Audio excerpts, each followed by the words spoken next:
역사는 채태성! 자, 네.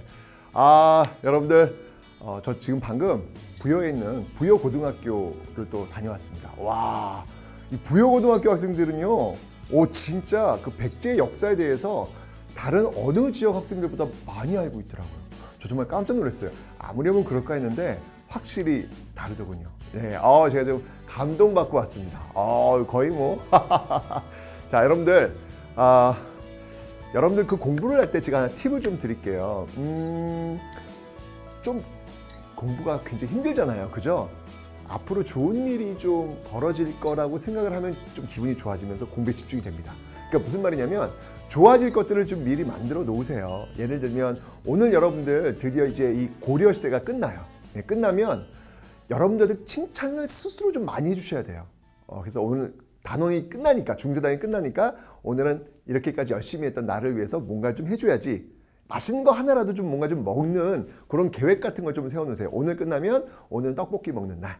요 끝나면 오늘은 오뎅 먹는 날. 이런 식으로 그 사소한 것들이 여러분들을 좀 즐겁게 해줍니다. 그 즐거운 것들을 기다리면서 지금 힘든 것들을 또 버텨낼 수가 있는 거거든요. 그러니까 그런 것들을 그냥 가지 마시고요.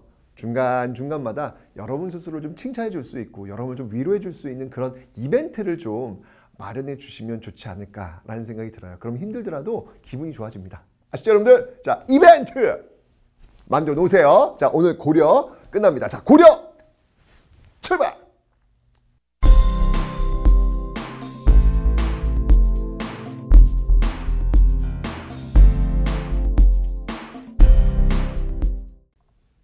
자, 이제 여러분들 고려의 마지막 문화 파트인데요.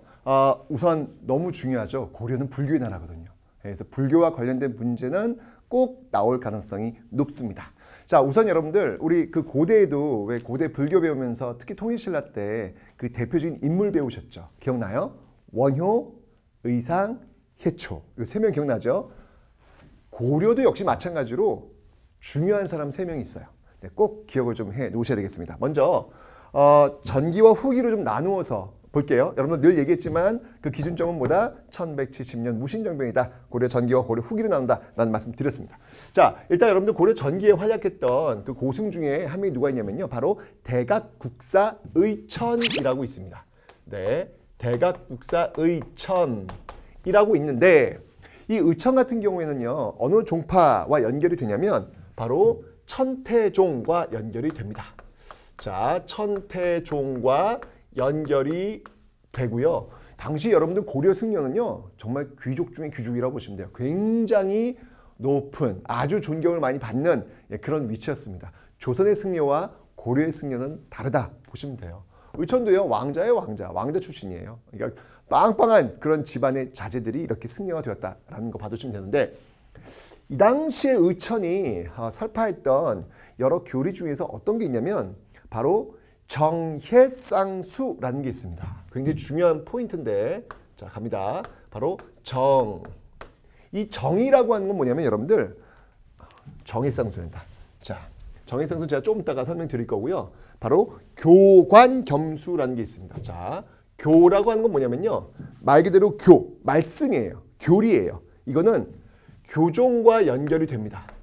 네, 교종과 연결이 되는 거예요. 그러니까 여러분들 제가 앞에 설명드렸죠. 불교 종파에는 크게 선종과 교종이 있다라고 설명드렸습니다. 교종과 선종. 이 교종이라고 하는 것은 주로 문자, 경전을 통해 가지고 깨닫는 거예요. 그 공부하면서.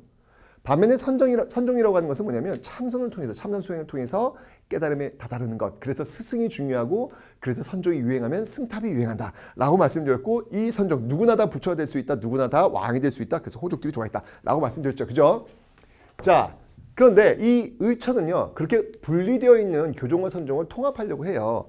그래서 주장이 뭐냐면 교관자, 여기서 관이라고 하는 건 직관이에요. 문득 깨달음, 즉 선종과 연결이 됩니다. 선종과 연결이 됩니다. 그래서 교관 겸수를 주장해요. 교관 겸수, 즉 함께 수행해야 된다. 교종과 선종을 함께 수행해야 된다 라고 이야기하는 게 바로 이 교관 겸수가 되는 겁니다. 하지만 방점은 지금 어디에 찍혀 있냐면 바로 여기에요. 교종 중심의 선종통합이에요. 교종 중심의 선종통합. 교종이 주라는 이야기죠. 자, 그래서 이 대각국사 의천의 천태종과 이 교관겸수를 여러분들 좀 기억하시면 되겠습니다. 왜냐하면 이 의천과 대꾸가 되는 인물이 있어요. 바로 후기에 활동했던 인물인데요. 바로 보조국사 진울이라는 승려입니다. 자, 이 보조국사 진울이 연결되었던 어떤 종파는요. 바로 조계종이에요. 야, 그러니까 여러분들 왜 여러분들 지금 뭐 불교 행사하면 뭐 조계종이니 천태종이니 이런 이야기를 하는데 이런 역사가 바로 이렇게 고려 시대부터 연결되고 있구나. 굉장히 오랜 역사를 가지고 있구나라는 것을 우리가 알 수 있겠네요. 자, 그 출발이 바로 이 의천과 진울이라는 거 얼마나 중요합니까? 그 윗대에 있었던 원효의 어떤 그 불교의 대중화, 그 업적에 걸맞게 또 이게 고려시대 의천과 진울 역시 이런 대단한 활약을 하고 있고 지금도 영향을 미치고 있다라는 것이죠. 이 진울 같은 경우에는요. 어떤 것들을 주장했냐면 아까 의천이 교관겸수라고 그랬죠. 이 진울은 정해쌍수인데 정이라고 하는 건 뭐냐면 선종이에요. 문득 깨달음이에요. 자, 그래서 이거는 선종을 얘기하는 것이고요. 선종을 얘기하는 것이고 그리고 정해, 해는 지혜. 지혜니까 교종을 얘기하는 거예요. 이건 교종을 얘기하는 거예요. 교종을 얘기하는 겁니다. 자, 이거를 쌍수 함께 해야 한다. 쌍수 함께 해야 한다. 그러니까 여러분들 보세요. 교관겸수나 정해쌍수나 똑같은 말이에요. 교관겸수도 지금 교종과 선종 통합을 이야기하는 것이고 정해쌍수도 선종과 교종을 통합하자는 이야기를 하는 거예요. 근데 문제는 뭐냐면 어디에 방점을 찍고 있느냐는 것이죠. 지금 이 진울의 정해쌍수는 바로 선종 중심의 교종 통합을 이야기하고 있는 것이고 의천은 교종 중심의 선종 통합을 이야기하고 있는 그 차이점을 여러분들 기억하시면 되겠습니다. 자, 그리고요. 이 진울은요. 또 하나의 이야기를 합니다. 뭘 얘기하냐면 바로 돈, 돈오점수 라는 이야기도 합니다. 돈오라고 하는 건요. 문득 깨달음이야. 문득 깨달았어? 깨달았지만 여기에 멈추지 않고 점진적인 수행을 계속해야 된다. 라고 이야기를 하는 겁니다. 요것도 하나 추가로 기억하시면 되겠습니다. 됐죠? 네, 돈오 문득 깨달음 하지만 이후에도 점진적인 수행을 해야 된다. 자, 그리고요. 이 진울이 또 하나 중요시한 게 뭐냐면 당시 고려 후기에 어떤 이 불교가 굉장히 폐단이 많아요. 그러니까 워낙 이 권력이 집중되고 경제력이 집중되고 여러분 제가 사원수공업 설명드렸잖아요. 돈이 막 모이는 곳이에요. 그러니까 이러다 보니까 돈이 모이는 곳은 항상 이게 참 이렇게 안 좋은 일들이 많이 생기죠. 그죠? 굉장히 좀 어떤 썩은 모습들이 나타나는 거예요. 그래서 이 진울이 이건 아니다. 이건 바로 부처님의 말씀을 배우려는 이런 자세가 아니다. 라고 해서 마치 유럽 중세의 어떤 그 수도원 운동 뭔지 알죠? 이게 모여가지고 함께 노동을 통해 가지고 이 말씀을 찾아가는 어떤 그런 결사체잖아요. 똑같이 이 진울도 역시 마찬가지로 결사운동이라는 것을 이때 결사운동을 진행을 합니다. 특히 이 결사운동의 중심이 되었던 그 사찰이 어디였냐면 바로 수선사라는 곳이에요.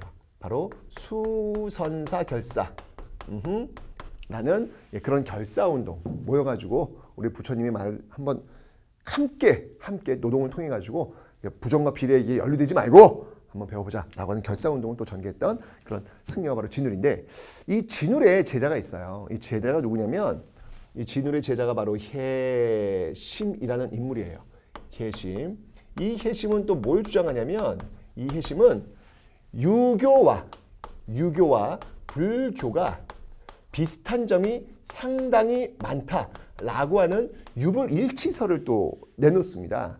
그래서 나중에 여러분들 왜 성리학 있잖아요. 이 불교에서 이 성리학을 받아들일 수 있는 어떤 그런 준비적 토대 이런 것들이 이미 바로 이 해심에 의해서 나오고 있다라고 하는 것도 여러분들 기억해 놓으시면 되겠습니다. 됐죠? 자, 어쨌건 여러분들 이 전기에서는요. 이 의천과 진울 완전 중요합니다. 시험 문제 정말 잘 나오니까 반드시 여러분들 기억해 놓으셔야 되겠습니다. 됐죠? 사람이었고요.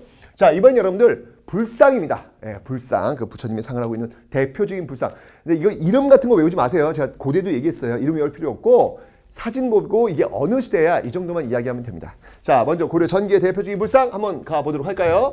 자, 뭐가 있냐면 저쪽 하남에 있는 하남 하사창동에 있는 하남 하사창동 동네 이름이에요. 동에 있는 철조. 먼저 재료가 나와요. 철조. 철로 만들었다는 얘기잖아요. 그리고 철로 만든 누구냔 말이야. 바로 석가모니예요. 석가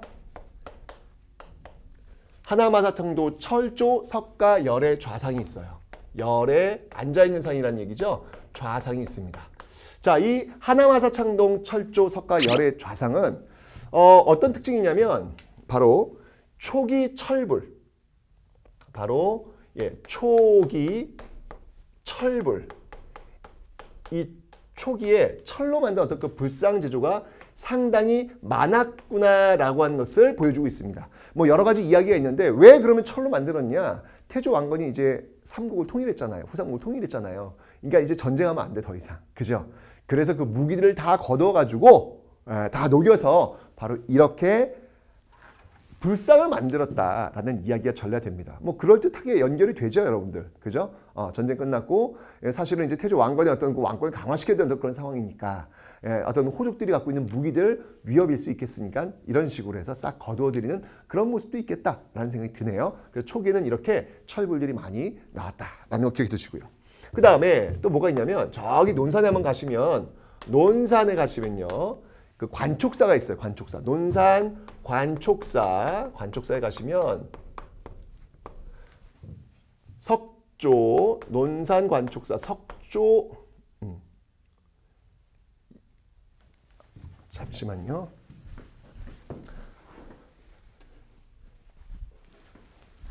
지우개가 여기. 네. 석조, 돌로 만든 미륵보살입니다. 미륵보살 입상이 있어요. 네. 논산관촉사 석조 미륵보살 입상이 있는데요. 와, 이 보시면 여러분들 무지하게 커요. 왜 이렇게 커? 와, 할 정도로. 근데 중요한 건 뭐냐면 얼굴이 너무 커요. 선생님처럼. 여러분들 선생님 얼굴이 크잖아요. 그죠? 그런데도 이렇게 카메라가 저를 받아주고 있습니다. 네, 혹시 여러분들 중에서 얼굴 크신 분들 방송 나갈 수 있으니까 너무 연매하지 마세요. 저도 하고 있습니다. 자, 이 관종사 석조 미륵보살 이 얼굴이 무지하게 커요. 거의 한 이 전체 몸의 한 3분의 1은 얼굴인 것 같아요.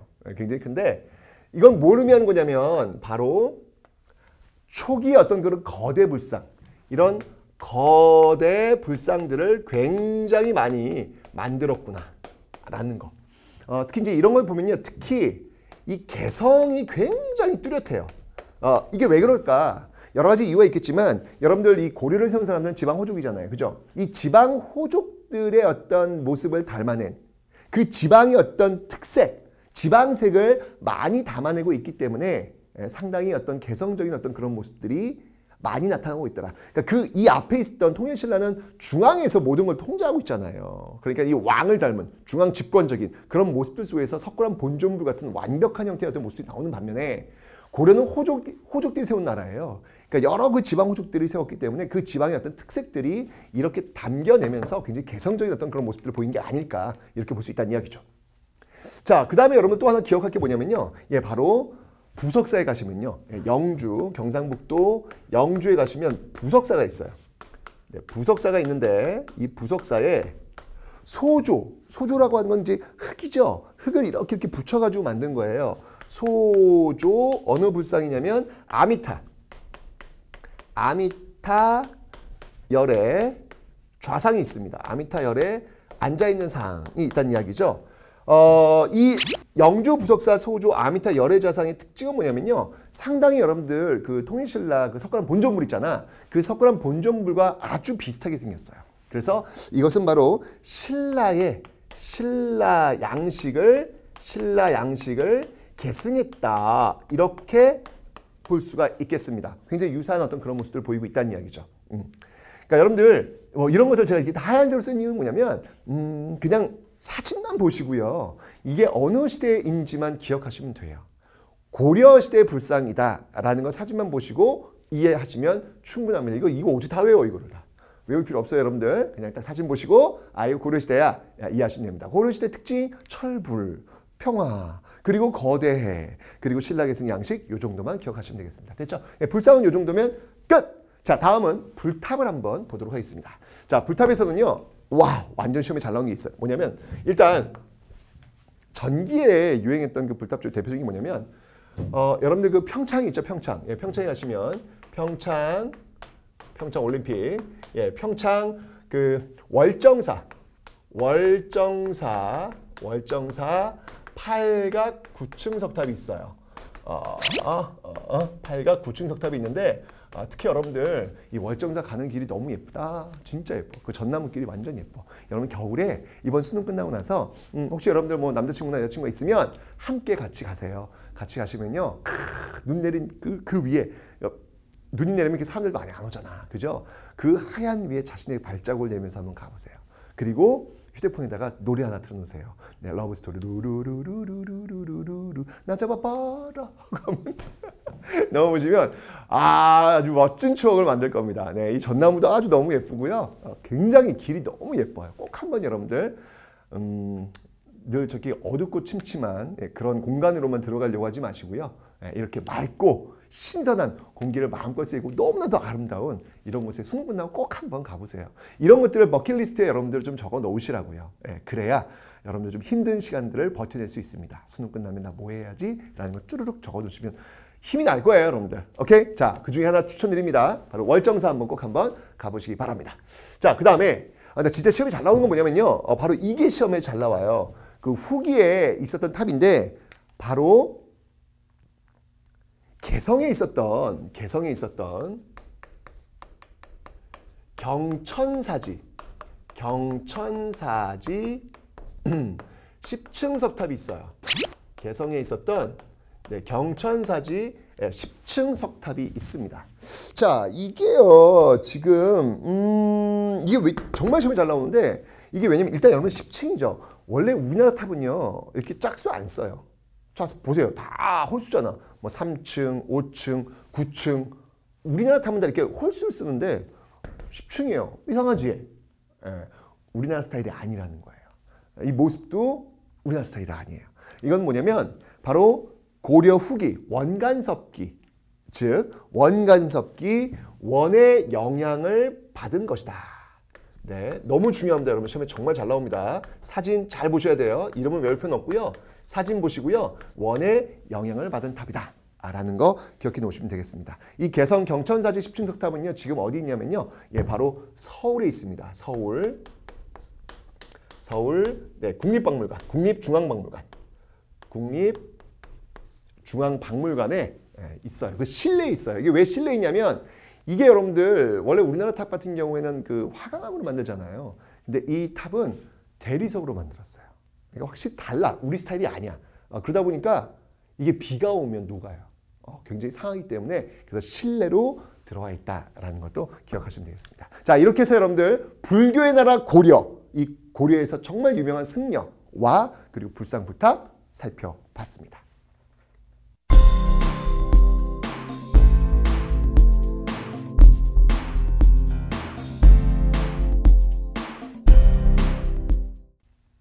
이번엔 여러분들 인쇄입니다. 와우, 인쇄는 뭐 정말 고려 짱이죠. 아니, 이건 정말 세계 최고예요. 이상하게 우리는요, 정말 이 공부하는 거, 인쇄, 학문 이런 것들에 대한 어떤 세계적인 어떤 탑 이런 게 있어요. 진짜 신기하잖아요, 여러분들.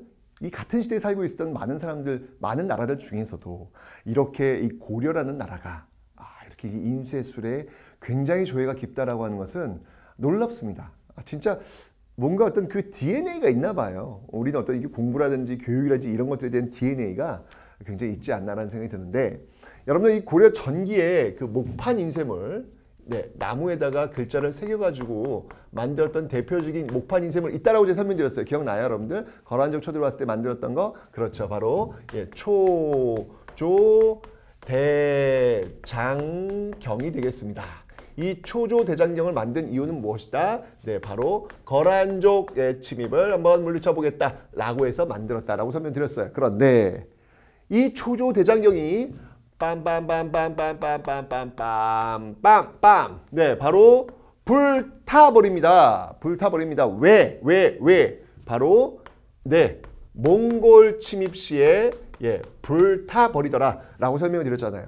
그래서 바로 이 몽골족을 또 물리치자 라고 해가지고 이때 만든 것이 있죠. 이 바로 몽골족에 대한 어떤 대항으로서 만든 목판 인쇄물이 있습니다. 그게 뭐였죠, 여러분들? 네, 그게 바로 8만 대장경이었습니다. 그게 바로 8만 대장경이었다라는 거예요.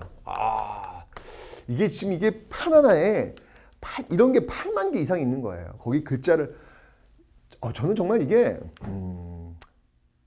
신심, 종교를 믿는 사람들의 마음이 아닐까라는 생각이 듭니다. 한 글자 새기고 부처님한테 절하고 또 한 글자 새기고 부처님한테 절하고 정말 정성을 다해서 부처님의 말씀을 쫓겠다라고 하는 그 의미로 한 글자 한 글자 새겼을 그 시대의 어떤 장인들의 노고에 대해서는 감동이에요. 그런 걸 보면 나는 그렇게 살고 있나? 라는 그런 생각이 듭니다. 정말 나는 내가 지금 글자 하나 쓰고 있는 거, 내가 말하고 있는 거, 내가 보고 있는 거 하나에 다 정성을 쏟아서 하고 있나? 라는 그런 생각을 한번 해봅니다. 경이로워요.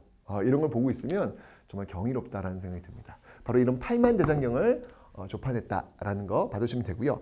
그 다음에 뭐니 해도 여러분들 또 이 활판, 금속 활자본, 활판 인쇄가 또 이 고려의 유명한 작품을 또 남겼죠. 그게 뭐냐면 바로 직지심체요절이라는 겁니다.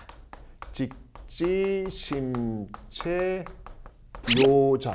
자, 이 직지심체요절의 역사적 의의는 무엇일까요? 이 직지심체요절은요, 현존하는 세계 가장 오래된 활판모이다 라는 겁니다. 이런 타이틀, 여러분들 세계 최고 이런 타이틀이 우리나라 선조들이 갖고 있어요. 대박이지 않습니까? 다시 한번 얘기지만 이 넓은 지구에 이 많은 나라에 이 많은 사람들 중에 어떻게 여기에 이런 타이틀을 우리가 가지고 있냐는 얘기죠. 대박이다. 그런데 한편으로는 대박이다, 짱이다 라고 하는 관점도 있지만 또 다른 관점도 존재해요. 그런데 왜 우리보다 늦게 나왔던 그 서양의 활판이 서양 세계를 바꾸어 놓았고 서양을 지금 세계사의 어떤 주류로 만들어 놨느냐는 거예요. 왜? 우리가 더 먼저 했음에도 불구하고. 그거는 거죠, 여러분들. 우리 이 활판은요, 단순히 지배층들, 특히 이게 고려 불경이잖아요. 즉 그런 어떤 그 부처님 말씀을 알려고 하는 어떤 그 지식인들만을 위한 도구로 활용되었다는 얘기죠. 이게 세상을 바꿀 수 있는 많은 사람들에게 도움을 줄 수 있는 어떤 그런 도구로는 활용되지 못했다는 얘기예요. 하지만 우리보다 늦은 구텐베르크의 어떤 그런 활판 같은 경우에는요, 당시 어떤 성경이나 소설책 같은 거, 특히 많은 사람들이 읽을 수 있는 어떤 그런 책들을 많이 찍어내면서 사람들의 의식을 키워낸 거예요. 의식을 키워냈다는 얘기 뭐냐면 많은 사람들이 세상을 바꿀 수 있는 그 준비를 할 수 있도록 만들어냈다는 것이죠. 많은 사람들이 도움이 될 수 있는 도구로 사용되었던 겁니다. 이게 바로 서양의 활판과 우리 활판의 차이점이다라는 것이죠. 이런 게 굉장히 중요하다는 거예요, 여러분들. 항상 여러분들 내가 하고 있는 일들이 누군가에게 어떤 도움을 줄 수 있을 것인지에 대한 목표를 세우는 거, 이게 참 중요하지 않나라는 그런 생각을 해봅니다. 어쨌건 여러분들 그럼에도 불구하고 인쇄에 있어서만큼은 고려가 짱이다라는 것을 잊지 마시기 바랍니다.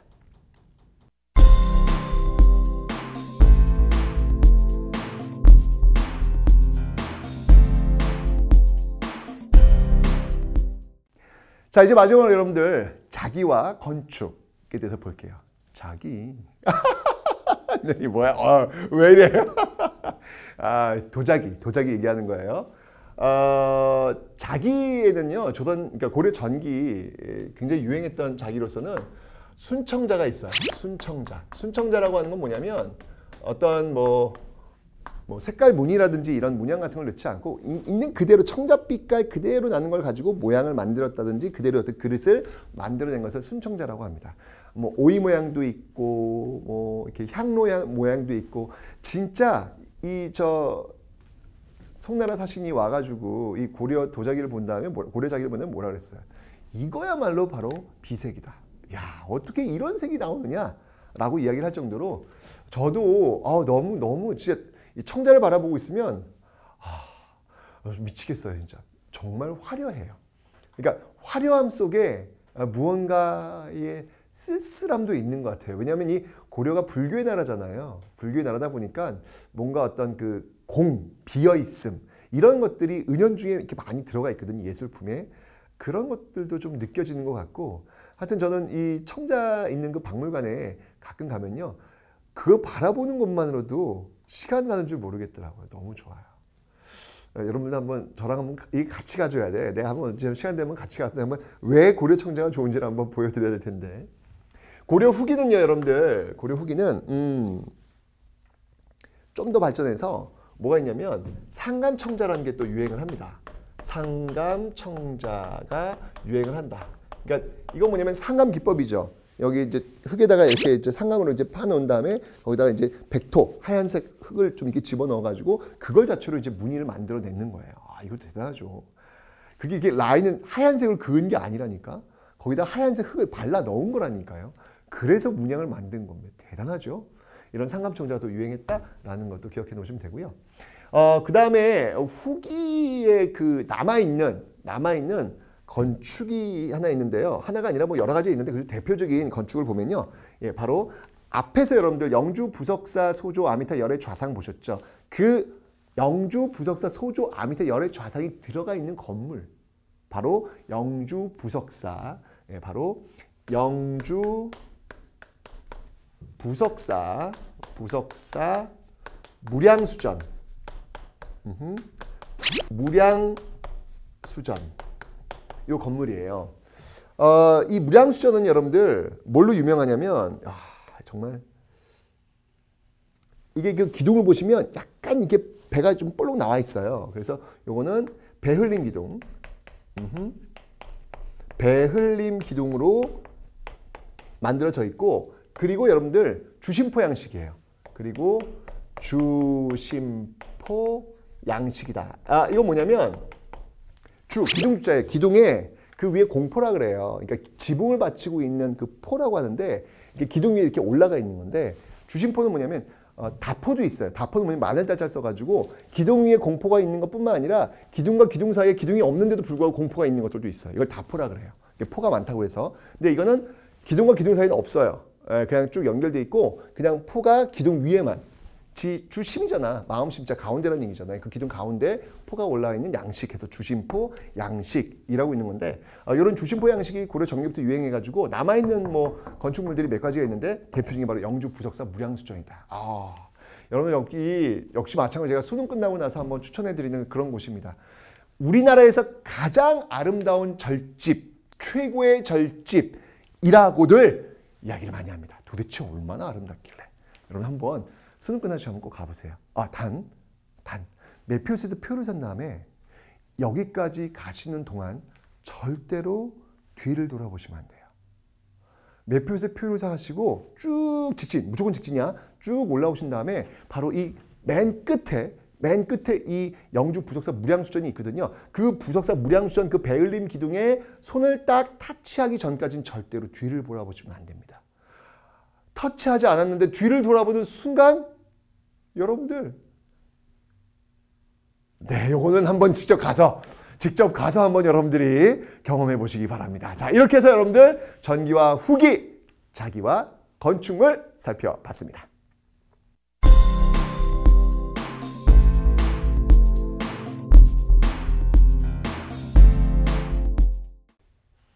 먼저 불교에서 제일 중요한 핵심적 내용은요, 의천과 진울 완전 중요해요. 진짜 시험에 잘 나오는 인물들이니까 여러분들 꼭 기억을 좀 해 놓으셔야 되겠습니다. 의천과 진울인데요.